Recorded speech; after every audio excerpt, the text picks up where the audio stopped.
നമസ്കാരം പ്രിയമുള്ളവർ. ഈ നിലയിൽ ഒരു വീഡിയോ ചെയ്യേണ്ടി വന്നത് തന്നെ വലിയ മനപ്രയാസമുണ്ട്. PR എക്സസൈസുകൾ ഒന്നിനു പിറകെ ഒന്നായി പൊളിഞ്ഞു വീണതിന്റെ വിഷമത്തിൽ ആദ്യം ആരോഗ്യമന്ത്രിയുടെ നാടകം അത് ജനം കണ്ട് ചിരിച്ച് പുച്ഛിച്ചു തള്ളുന്ന സ്ഥിതിയുണ്ടായി.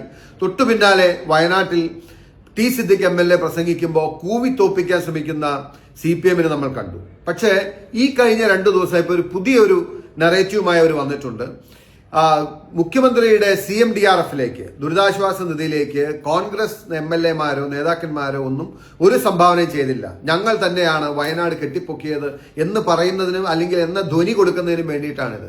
ഇതിനിടയിൽ ഞാൻ കഴിഞ്ഞ ദിവസങ്ങളിൽ ഇങ്ങനെ സ്ക്രോൾ ചെയ്ത് വരുന്നതിൽ എന്റെയും പേര് കണ്ടു. അപ്പൊ ഞാൻ സ്വാഭാവികമായിട്ടും ആരൊക്കെയുണ്ടെന്ന് നോക്കി. ബഹുമാനായ KPC പ്രസിഡന്റ് സണ്ണി ജോസഫ് അടക്കം ഉള്ള MLAമാരുടെ പേരിന്റെ കൂടെ എന്റെ പേരടക്കം ഉൾപ്പെടുത്തി മുഖ്യമന്ത്രിയുടെ ദുരിതാശ്വാസ നിധിയിലേക്ക് 1 രൂപയും നൽകിയില്ല എന്ന നിലയിലുള്ള പ്രചരണം. ഇത് സമാനമായ ഒരു ഡയലോഗ് ഒരു ഭാഷാ പ്രസംഗത്തിനിടയിൽ നിയമസഭയിൽ ഒരു മന്ത്രി പറയുന്നത് കേട്ടു. നിങ്ങൾ CMDRFനെ പരാജയപ്പെടുത്താൻ ശ്രമിച്ചപ്പോൾ ഞങ്ങളൊക്കെയാണ് അത് ചെയ്തത്. ഞാനത് ഒറ്റപ്പെട്ട സംഭവം പോലെ ആരെങ്കിലും അന്നേരം പ്രസംഗത്തിന് ഒരു മാറ്റി കിട്ടാൻ വേണ്ടി പറഞ്ഞാണെന്ന്. പക്ഷെ ഇതൊരു CPMന്റെ ഒരു ഓർഗനൈസ്ഡ് എക്സസൈസ് ആണ് എന്ന് നമുക്ക് മനസ്സിലാവുകയാണ്. എന്തൊരു ദയനീയമാണ് ഈ കാര്യങ്ങൾ. എത്ര മ്ലേച്ഛമായിട്ടുള്ളൊരു PR പ്രചരണമാണ് നിങ്ങൾ നടത്തുന്നത്. ഇപ്പോ ഞങ്ങളൊക്കെ CMDRFിലേക്ക് അന്ന് ആ സമയത്ത് തന്നെ പൈസ കൊടുക്കുകയും അത് ഫേസ്ബുക്കിലും വാട്സപ്പിലും അല്ലെങ്കിൽ പ്രചരിപ്പിക്കാതിരുന്നതിന്റെ കാര്യം ഇടത് കൈ കൊടുക്കുന്നത് വലത് കൈ അറിയരുത് എന്നതാണ് നമ്മുടെ നയം എന്നുകൊണ്ടും ചെയ്യാവുന്ന പരമാവധി കാര്യങ്ങൾ ജീവിതത്തിൽ ഇതുപോലുള്ള നല്ല കാര്യങ്ങൾക്ക് വേണ്ടി ചെയ്യണമെന്ന് ആഗ്രഹിച്ച് ചെയ്യുമ്പോൾ അത് പബ്ലിക്കിലെ പ്രദർശിപ്പിക്കേണ്ട ആവശ്യമില്ലല്ലോ. അതുകൊണ്ട് ഒരുപക്ഷെ ബഹുമാനായ KPC പ്രസിഡന്റ് ഒന്നും അങ്ങനെ ചെയ്തിട്ടുണ്ടാവില്ല.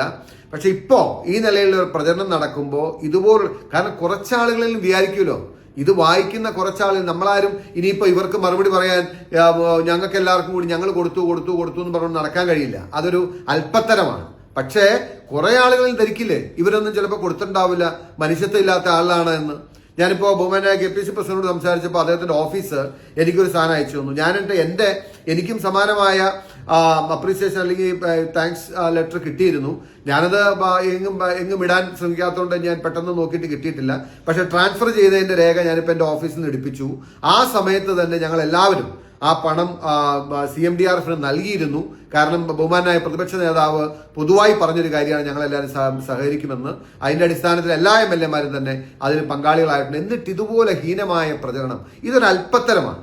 ഇത് കാണിക്കുന്നത് CPMന്റെ ആവനാഴിയിലെ എല്ലാ ആയുധങ്ങളും നിങ്ങൾക്ക് അവസാനിച്ചു, എല്ലാ ആയുധങ്ങളും കഴിഞ്ഞു. ഇനി നിങ്ങൾക്ക് ഇതുപോലെ കൂവിത്തോപ്പിക്കലും അല്ലെങ്കിൽ വ്യാജ പ്രചരണവും കള്ളപ്രചരണവും ഇല്ലാത്തത് പ്രചരിപ്പിക്കലും മാത്രമേ നടക്കത്തുള്ളൂ. പക്ഷെ കേരളത്തിലെ ജനങ്ങളെ നിങ്ങൾ അങ്ങനെ അണ്ടർസ്റ്റിമേറ്റ് ചെയ്യാൻ ശ്രമിക്കരുത്. അത് നിങ്ങൾക്ക് തന്നെ വിനയാകുമെന്ന് വിനയത്തോടെ ഓർപ്പിക്കട്ടെ. ഇനിയെങ്കിലും നാടകങ്ങൾ അവസാനിപ്പിക്കുക, ഇനിയെങ്കിലും മാന്യമായ രാഷ്ട്രീയ പ്രവർത്തനം ശ്രമിക്കുക എന്ന് മാത്രമേ പറയുന്നു. നന്ദി.